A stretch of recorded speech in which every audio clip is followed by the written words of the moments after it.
We're going to look at this matchup of Jackson Arnold against this Tennessee defense. We're going to look at some film of Tennessee's defense and talk about the defense and what they have done well. And they've pretty much done everything you wanted them to do thus far, giving up 13 points in 3 games. But then we're going to look at Jackson Arnold, and we're going to look at the 3 or 4 keys that he needs to do and focus on to have success against this Tennessee defense. It's your first time tuning in. We're not in our normal spots. We apologize. No microphone. We're out of town for a week or so just bear with us. So we're going to watch some film of Tennessee's defense and then Jackson Arnold and talk about the keys for Arnold to have success. Again, this is broadcast footage, so I do apologize.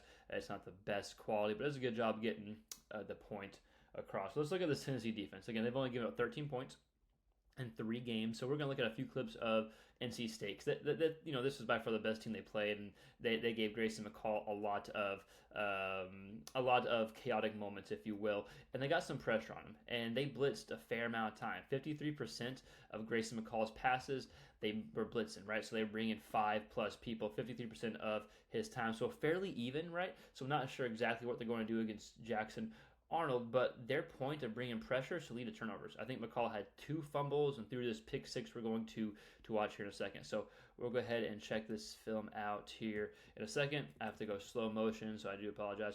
But we're going to see that they show one thing pre-snap, right? So the pre-snap that they're showing is you're thinking they're going to bring these people here, right? You go 1, 2, 3, 4, 5, 6 people, and I think they bring up 6 or 5. They do bring pressure. Oh no, so they bring 5 people, right? So they have a little stunt here, a little misdirection on their blitz, but they get pressure on McCall, right? So they're showing one thing pre-snap and then something totally different post-snap. I definitely think you can expect Tennessee to do this against OU, especially with Jackson Arnold kind of not having the success he wanted to so far in this season, right? So showing one thing pre-snap, showing something else post-snap to get pressure, and then they want to get pressure. They want to create havoc to lead to plays like this coming up next. This is a pick 6. This is a bad throw by McCall here, but the more pressure you can get in the game, then the more kind of bad decisions you can make, right? So if Arnold has one throw like this, then it's going to be tough for OU to mount a comeback here, right? So we see Tennessee, again, bringing 5 people here. And this is, I think, the end of the second quarter, maybe the third quarter. I can't remember exactly, but they've been getting pressure on McCall throughout the game. So that's the name of their game, getting pressure. And this is a horrendous throw right now. I know there's a guy in his face. You can still lob it over here. But the pressure previously leads to these type of bad throws. Bad throw, Tennessee gets the pick, runs it back for a touchdown, right? So, again, it wasn't necessarily this pressure that led to the bad throw, or it certainly did, but it was the pressure throughout the entire game that led to this bad throw, right? So, takeaways from Tennessee, I think they're going to blitz. They're going to show one thing pre-snap, something else post-snap. They got much better defense than they've had in the past, and so I expect them to continue to do that or try to do that against Jackson Arnold. So let's go ahead and move on and talk about Jackson Arnold. And there's 3 type of throws, 3 type of plays that I want to show for Jackson Arnold for him to have success. That I think he's going to need to do to have success against Tennessee's defense. But before we look at these plays, again, we got 3 plays we're going to look at. Before we look at these plays, let's talk about what he's done thus far, right? So he hasn't even had one game with over 200 yards passing. He's had glimpses, and this play here we're going to watch against Temple is a glimpse type throw. He's had glimpses. He's still getting his feet wet. I thought last week against Tulane was probably his best game, but it wasn't a consistent game, right? We saw him use his legs a bunch more. The main thing, the main key, the main takeaway I have when it comes to Jackson Arnold against Tennessee is, can you find a rhythm? Can you find a rhythm? Can you keep a rhythm, right? Yes, the cliche stuff, taking the defense gives you, avoiding turnovers, convert on third down. That's all cliche stuff that I think you're going to need to do. But there's 3 bigger keys, 3 bigger takeaways that I think Arnold's going to have success. Number 1, I think you're going to have some type of vertical threat here. And he's shown the ability to have it. He obviously has the arm strength, has all the talent. This throw against Temple is a long throw, big time throw, which I think you're going to need to have a few of these to beat Tennessee. Especially, that's a good throw, man. That's a good throw, pressure in the face. But especially against Tennessee, who if they get a rhythm going, going to be, you're going to have some deep throws that you hit on to beat Tennessee. So as of now, Jackson Arnold has only had 2 passes where the ball was thrown 20 yards, or 2 completions where the ball was thrown 20 yards or more in the air. So he's 2 of 13 through 3 games. So hasn't had the success that he has wanted to have. Yeah, I still think he's going to be a hell of a quarterback. I think it's going to happen. But I think to beat Tennessee, I think you're going to have some success and have success off play action. Dylan Gabriel last year had a ton of success off play action. If you're an OU fan, you know that, right?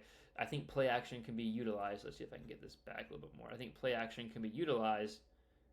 I don't know if this isn't play action, but I think play action can be utilized to help open up the deep vertical passing game, right? So again, he's only been 2 of 13 with balls 20 yards or more in the air. Of his 54-ish completions, of his 54 completions, only 11 of them have been thrown 10 yards or more in the air. So I think to beat Tennessee, I think you're going to have some type of vertical threat. It doesn't have to be the main point of the game or the offense, but the threat's going to have to be there so the Tennessee defense doesn't creep. So that's key number one. Have some type of vertical threat. Complete a pass or two like this against Tennessee and try to avoid getting into a shootout, right? Again, I think play action could be really helpful with this. So we're getting a run game going would be nice as well. All right, number 2. Let's see, we'll get there in a second. Again, I got to slow down because of the broadcast footage. Okay, number 2 is going to be a play action, going to be a rollout. I think to slow down Tennessee's pass rush and just to confuse them in general, I think getting outside the pocket and using your legs, we're going to talk about him as a runner, but using your legs to set up the pass. So you can see him. He's in the screen. So here's just a quick play against Temple. So using your legs, get comfortable. I think he's comfortable throwing the run. It's a nice little throw here, getting a groove, getting a rhythm, and throw a nice completion for a touchdown. Again, it's a Temple, but still showcasing the type of throws you want to see. It's a tougher throw than it looks like, but nonetheless, good job by Arnold there. But yeah, point number 2, key number 2, you're going to have to use your legs to throw on the run. I think that can slow down the pass game. And then number 3, I think using your legs as a runner. I think right now that's the most comfortable thing that you have. And you showed that last week against Tulane, almost 100 yards on the ground. We're going to see him tuck it here. I don't know if people realize how good of an athlete Jackson Arnold is. Let's see. Is it playing? Yeah. But this right here shows his speed. Again, I got to slow down. I got to go into this broadcast footage. So I got to slow down. But look at this, right? If you can get this Tennessee defense to get like Tulane did, here, that's a lot of space for Arnold to take off and run. So I think using your legs as a runner can really help you get comfortable, get settled in. Again, like we talked about, the legs have arguably been his best part of his game. I think Arnold's going to be a hell of a quarterback. This matchup here is one of the most one of my top matchups I was looking forward to watching before the season even started. So I'm really excited for this. I think Arnold's going to fight his groove. 2 of the top quarterbacks in college football, young quarterbacks in college football, with Nico and of course Jackson Arnold. So if I'm Tennessee's defense, my big theme, man, you've been lights out, and now you're playing in the toughest environment you've played in thus far, and you're going up against an offense that has a lot of talent. They haven't shown it yet, but they have a lot of talent. You want to avoid them breaking out against you in this game. I don't know why I keep playing it. I apologize. But if I'm Jackson Arnold, man, your big themes, can you get into a rhythm? You need to get into a rhythm to have some success. You need to convert on third downs, take care of the ball, all that good stuff. The 3 keys to actually win the game: a vertical threat, push the ball downfield. You're going to have some play action associated with that, I think, to get the defense out of position. Number 2, using your legs as a passer, so throwing outside the pocket, slow down that Tennessee pass rush. And number 3, like this play here, I want you to run the ball. Use your legs as a runner. I think that can slow down Tennessee and give you another element, right? And I think right now we'll use a touchdown dog at home, so we'll see how things play out. But definitely looking forward to this game, this matchup. So if you're an Oklahoma fan or SEC fan, Tennessee fan, if you're watching this, let me know your thoughts in the comments below. What do you think Jackson Arnold needs to do to have success? What are the keys? What are you looking forward to? Again, let me know your thoughts in the comments below. And hey, if you like this quarterback content stuff, we spend so much time talking SEC quarterbacks from film breakdowns, and we usually have a better studio and office than this, but right now we make do with what we have. So please like, share, subscribe, all that YouTube stuff. It helps us out. Keep following us along. We'll see you next time. Peace.